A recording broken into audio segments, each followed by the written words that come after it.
The Israeli army is facing its largest crisis of dissent in decades as growing numbers of reservists refuse to show up for duty after 18 months of war in Gaza. Israeli media reports estimate that up to 100,000 Israelis have failed to respond to call-up orders for reserve duty in recent months, with attendance rates now 50% or lower.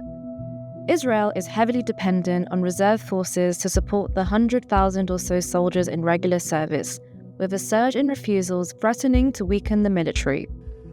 The growing wave of dissent comes as Israel broke a fragile 2-month-old ceasefire deal on 18th of March and resumed its war on Gaza.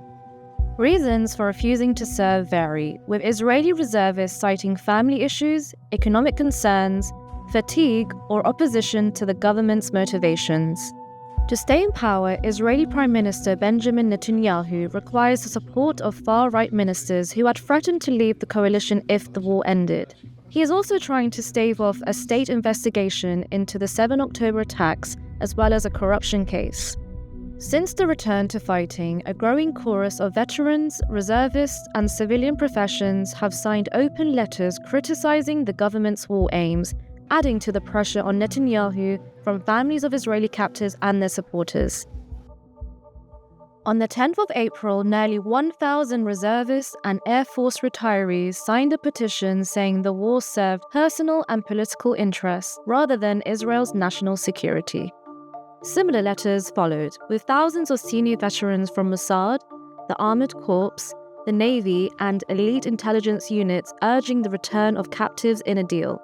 This mounting dissent reflects both widening rifts in Israeli society and a shift in public opinion. In late March, a Channel 12 poll revealed that nearly 70% of Israelis were in favor of ending the war for a deal to return all remaining captives.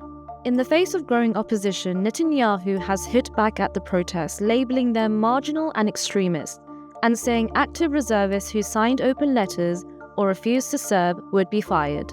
The embattled Israeli Prime Minister has vowed to continue fighting and has rejected a deal with Hamas that would see the return of all captives in return for ending the war.